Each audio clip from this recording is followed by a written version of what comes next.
இன்னைக்கு நம்ம simple lunch back ரெசிபியில் பார்க்க போகிறது ஷர்விக்கு நான் ரெடி பண்ணியிருக்கிறது சப்பாத்தி கூடவே வெங்காய தக்காளி தொக்கு தான் ரெடி பண்ணியிருக்கேன்.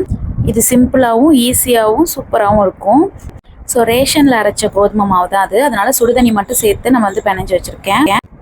சட்டியில் ஆயில் ஹீட் ஆனோன்னா நம்ம பெருஞ்சீரகம் மட்டும் இதில் சேர்க்க போகிறோம். பெருஞ்சீரகம் சேர்த்துட்டு வெங்காயம் போட்டு நல்லா வதக்கிக்கணும்.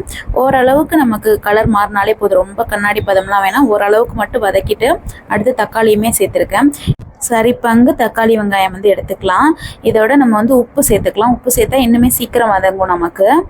நான் வதங்குற ஸ்டேஜ்லேயே 1 இல்லைன்னா 2 அளவுக்கு பூண்டை தட்டி போட்டுக்கலாம். தட்டி போட்டதுக்கப்புறம் கொஞ்சமாக இதில் மஞ்சள் தூள், மிளகாய்த்தூள், குழம்பு மிளகாய்த்தூள் நான் சேர்த்துருக்கேன். ஏன்னா கொஞ்சம் திக்னஸ்க்காக நான் சேர்த்துருக்கேன். ஒரு 1/4 கிளாஸ் மட்டும் தண்ணி சேர்த்துட்டு நான் ஒரு 5 மினிட்ஸ் நீங்கள் கொதிக்க வச்சிங்கன்னா எண்ணெய் பிரிஞ்சு வந்துடும்.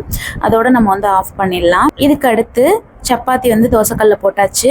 ஆயில் எதுவுமே சேர்க்காம 2 சைடும் நம்ம திருப்பி போட்டுக்கலாம். அதுக்கடுத்து நம்ம ஆயில் சேர்க்கும் போது நல்லாவே ப்ளஃபியாக மாறி வரும். ஃபஸ்ட்டே நம்ம ஆயில் மட்டும் ஆட் பண்ணிட்டோம் அப்படின்னா அது அப்படியே இருக்கிற மாதிரி இருக்கும்.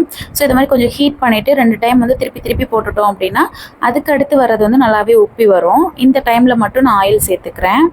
சூப்பரான சப்பாத்தி அதோட வெங்காய தக்காளி தொக்கு ரெடி ஆகிடுச்சு. ஷர்விக்கும் பேக் பண்ண போகிறேன், அவளுக்கும் சாப்பிட கொடுக்க போகிறேன்.